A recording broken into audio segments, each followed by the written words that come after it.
Beautiful souls, मेरे channel divine connection में आप सभी का स्वागत है। आज मैं लेकर आई हूँ एरिस यानी मेष राशि की रिमेनिंग मंथ ऑफ सितंबर की लव रीडिंग, जिसमें हम देखने वाले हैं आपके पार्टनर की तरफ से एनर्जीज, आपकी तरफ से energies for the remaining days of सितंबर। देखिए फ्रेंड्स, ये जनरल रीडिंग होती है तो हो सकता है सबसे रेजोनेट ना करे, आपसे जैसे रेजोनेट करे वैसे लीजिए, और अगर रेजोनेट नहीं करती है तो टेंशन नहीं लेना होता है। ठीक है फ्रेंड्स, एनर्जीज है वाइस वर्सा हो सकती हैं, तो हो सकता है आपके पार्टनर की एनर्जीज आपकी हो और आपकी एनर्जीज आपके पार्टनर की हो। तो चलिए स्टार्ट करते हैं मेष राशि से। ठीक है, तो हम देखते हैं कि क्या है मेष राशि यानी एरिस के लिए लव रिलेशनशिप में उनकी तरफ से और उनके पार्टनर की तरफ से।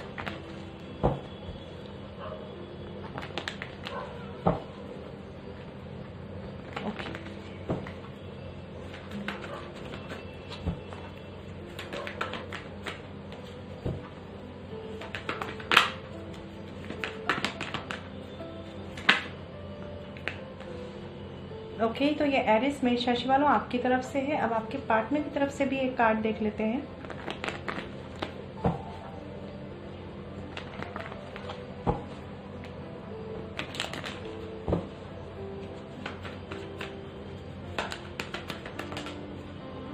ओके, तो देखिए फ्रेंड्स, यहाँ पे जो मेष राशि वालों की हम सबसे पहले बात कर रहे हैं सन मून राइजिंग साइन के लिए, तो यहाँ पे जो रिमेनिंग मंथ ऑफ सितंबर में आपकी एनर्जी है एरिस, जजमेंट रिवर्स्ड का कार्ड है यहाँ पे। ठीक है, तो अभी सितंबर के जो डेज जाने वाले हैं आपके, वो कुछ इसी कश्मकश में जाने वाले हैं कि किसी डिसीजन पे आप शायद नहीं आ पा रहे हैं। और बॉटम ऑफ द डेक अगर हम बात करें तो यहाँ पे 4 ऑफ कप्स का भी कार्ड है। तो ये मुझे शो कर रहा है कि हो सकता है आप दोनों के बीच में कुछ फैमिली इश्यूज चल रहे हैं। हो सकता है कि ऑलरेडी मैरिज है यहाँ पे, मतलब ऑलरेडी मैरिड है, और मुझे ऐसा भी लग रहा है कि आप दोनों के बीच में कुछ लोगों के लिए हो सकता है फ्रेंड्स की कुछ लीगल मैटर चल रहे हो, क्योंकि देखिए यहाँ पे भी जस्टिस का कार्ड है। तो आपके पार्टनर की तरफ से जस्टिस का कार्ड है, आपकी तरफ से जजमेंट का कार्ड है। ठीक है, तो कोई एक पर्सन तो है जो अभी एक डिसीजन पे नहीं आ पा रहा है, बट दूसरा पर्सन यहाँ पे किसी न किसी डिसीजन पे आ चुका है। वो आपके साथ आने का भी हो सकता है, वो आपसे सेपरेट होने का भी हो सकता है। सितंबर मंथ के लास्ट तक की रीडिंग है फ्रेंड्स ये। चलिए एक बार क्लैरिफिकेशन लेते हैं।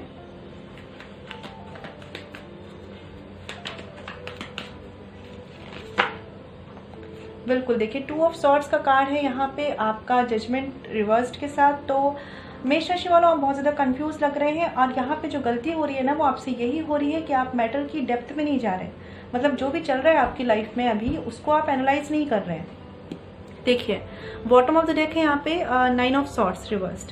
तो देखिए अभी क्या हो रहा है ना, आप बहुत ज़्यादा विक्टिम फेज में जा रहे हैं कि आपके साथ चीज़ें हो सकता है कुछ गलत हो रही हो या आपके मन मुताबिक नहीं हो रही हैं। तो जब इस विक्टिम फेज से थोड़ा सा बाहर निकलने की कोशिश करेंगे ना, तभी आप डिसीजन पे आ पाएंगे।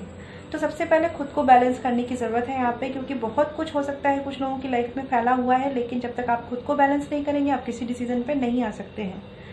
और आपके पार्टनर की तरफ से कार्ड को क्लैरिफाई करते हैं।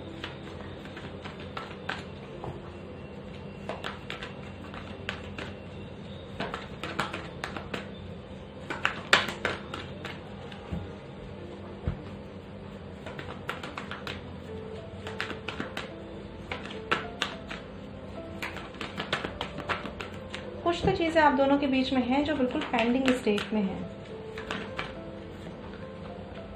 देखिए नाइट ऑफ वॉन्ड्स रिवर्स्ड है यहाँ पे, तो आप दोनों ही अभी डिसीजन के बीच में ही स्टक हैं। एक्शन ओरिएंटेड चीज़ें नहीं होती दिख रही हैं मुझे सितंबर लास्ट तक। देखिए 5 ऑफ वैंड्स रिवर्स्ड, तो मुझे ऐसा लग रहा है कि सिचुएशंस थोड़ी तो शांति की तरफ जाएगी, लेकिन अभी भी आप दोनों के माइंड स्टेबल नहीं है कि आप दोनों को एक दूसरे की तरफ आना है या एक दूसरे से दूर जाना है। ओके,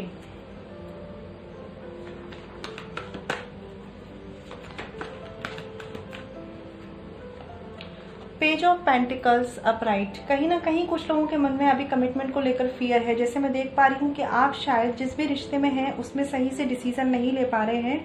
अपने माइंड को स्टेबल कीजिए, अपने फियर्स पे काम कीजिए, यही आपके लिए रिमेनिंग मंथ की रीडिंग है। और द वर्ड कार्ड है बॉटम ऑफ द डेक। तो बिल्कुल आपको खुद आगे बढ़ना पड़ेगा पहले सिचुएशन को बैलेंस करके, उसी बाद ये सिचुएशन मूव करेगी, क्योंकि जब तक आप दोनों स्टक रहेंगे सिचुएशन स्टक रहने वाली है। एक चीज़ और है, जिस मोड में आप है ना अभी मेष राशि वालों, आपको दूसरों को इन्वॉल्व नहीं करना है। हो सकता है आप लोग अपने डिसीजंस खुद नहीं ले पा रहे हैं, इसलिए आप जो है लोगों को इन्वॉल्व कर रहे हैं।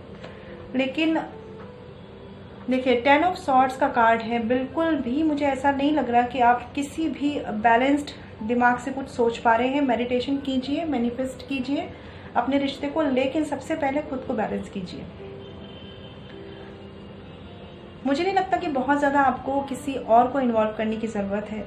खुद के डिसीजन खुद लीजिए यहाँ पे, और हो सके तो जो रिमेनिंग मंथ है उनमें कोई डिसीजन मत लीजिए, खुद को बैलेंस करिए, क्योंकि अभी आप स्टेबल माइंड में है नहीं किसी भी डिसीजन पे आने के लिए।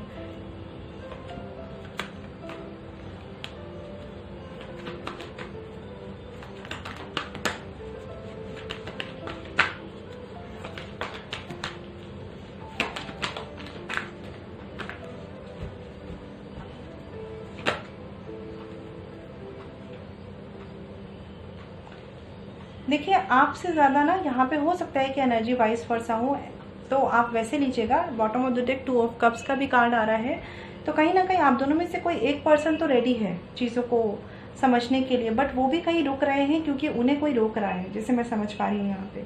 तो अभी के लिए ट्रांसफॉर्मेशन जो है आपके पार्टनर की तरफ से है, आपकी तरफ से नहीं है, या जिस भी पर्सन की तरफ से यहाँ इश्यूज हैं वो पर्सन फियर में है अभी।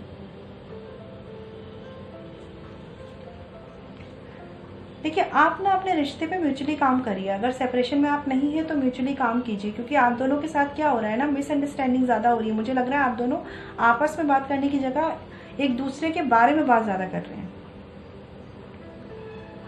कुछ लोगों के लिए यूनियन हो सकती है, बट ज़्यादातर लोगों के लिए मुझे ऐसा लग रहा है कि जब तक आप अपने आप को स्टेबल नहीं करेंगे तब तक एक साइड से चीज़ें नहीं होंगी, क्योंकि सामने वाला भी आपके चेंज होने का वेट कर रहा है और आप जो है वो सामने वाले को समझने का वेट कर रहे हैं। थोड़ी सी एनर्जी जो है मिक्स है अभी यहाँ पे, लेकिन यूनियन के चांसेस बन सकते हैं आपके केस में। 4 ऑफ वॉन्ड्स का कार्ड है यहाँ पे, बट वन साइडेड एफर्ट से चीज़ें नहीं होंगी, ये याद रखिएगा, क्योंकि ट्रांसफॉर्मेशन तो आना है आपकी सिचुएशन में। डेथ कार्ड है यहाँ पे, लेकिन अगर आप या आपके पार्टनर एफर्ट्स में लैग करेंगे ना तो ये चीज़ें एंड की तरफ भी जा सकती हैं। अगर आप दोनों ने म्यूचुअल एफर्ट्स कर लिए तो ये चीज़ें फिर से ग्रो कर सकती हैं। मुझे मैरिज का सेपरेशन ज़्यादा दिख रहा है यहाँ पे। तो अगर जो एरिस यानी मेष राशि वाले आप हैं, अगर आपका माइंड स्टेबल नहीं है इस वक्त, तो किसी भी डिसीजन लेने से बचें अभी फ़िलहाल के लिए, और बहुत लोगों को इन्वॉल्व ना करें अपने रिश्ते में, क्योंकि आपको जितने ज़्यादा ओपिनियन मिलेंगे ना, जितने ज़्यादा आपको बातें सुनने को मिलेंगी, उतना ज़्यादा आपका कन्फ्यूज़न बढ़ेगा, उतने ज़्यादा आप किसी डिसीजन पर नहीं आ पाएंगे। और आपके पार्टनर की बात रही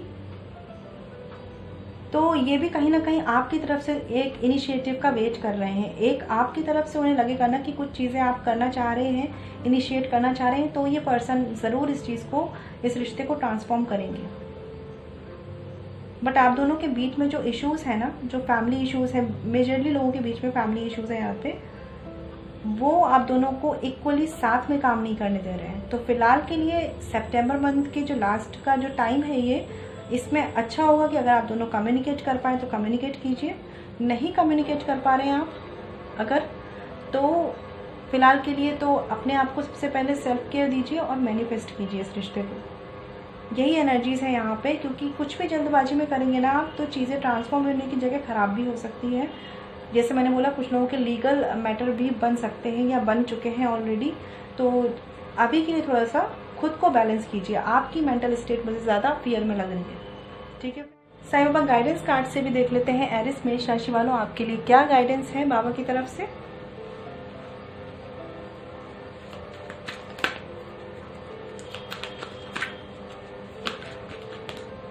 ओके, 2 कार्ड आ गए हैं यहाँ पे। देखिए फैमिली इश्यूज जब भी आते हैं, फैमिली मैटर जब भी आते हैं, ये एक कार्ड ज़रूर आता है कार्मिक क्लींजिंग का, क्योंकि बहुत से ऐसे रिश्ते होते हैं जहाँ पे हमारे कर्मा इन्वॉल्व होते हैं, जिन्हें जब तक हम हील नहीं करते, हमारे सेपरेशन ख़त्म नहीं होते, हमारे रिश्ते सुधरते नहीं हैं। तो ये कार्ड मुझे बता रहा है कि masters, archangels, angels and guardian angels are working to process your karmas. तो जो लोग ऑलरेडी मैनिफेस्ट कर रहे हैं उनकी काफ़ी चीज़ें बेटर होने के चांसेस हैं सितंबर एंड तक, लेकिन जो नहीं कर रहे हैं उन्हें ये करने की सुझाव दिया जा रहा है, ठीक है। तो आप ध्यान दीजिए इस चीज़ पर। द 3 मैजिक्स का भी कार्ड है यहाँ पे, तो ये शो कर रहा है have good thoughts, good words and good deeds as these will come back to you sooner later in life. तो आपको लॉ ऑफ अट्रैक्शन यूज़ करना है। जैसे शब्द जैसे आप बोलेंगे, ठीक है, वही चीज़ें अट्रैक्ट होकर आपकी लाइफ में आएंगी। अच्छे थॉट्स रखिए, अच्छे शब्द यूज़ कीजिए दूसरों के लिए और अच्छे काम कीजिए। बॉटम ऑफ द डेक है लर्निंग का कार्ड। तो ये शो कर रहा है कि life is a school, learn and सोर। तो यहाँ पे आपको बहुत सी चीज़ें सीखनी है अपनी इस जर्नी में। तो अपने फियर से लड़ना भी सीखिए। अगर आप फियर में हैं, डाउट की एनर्जी में है, तो इनसे भी कैसे निकलना है ये आपको ही सीखना है। बहुत से लोगों को लगता है कि उनके साथ बहुत गलत किया गया है, तो हाँ ये सिचुएशन होगी आपके साथ, लेकिन अभी क्या करना है, सही करना खुद पे है, आपके हाथ में है। हील करना खुद को है आपको, ठीक है। क्योंकि बहुत से लोगों के लिए मैं देख रही हूँ कि यूनियन के चांसेस बन रहे हैं, एक साइकिल कंप्लीट होती हुई नजर आ रही है, लेकिन आप अपने फियर्स पे काम नहीं कर रहे हैं ना, इसलिए डिले हो रहा है, ठीक है। तो चीज़ों को गो विद द फ्लो जाने दीजिए और अपना काम करिए मैनिफेस्टेशन का और मेडिटेशन का। खुद को बैलेंस करिए, अपने रिश्ते को बैलेंस कीजिए, ठीक है फ्रेंड्स। तो ये थी एरिस मेष राशि की रीडिंग।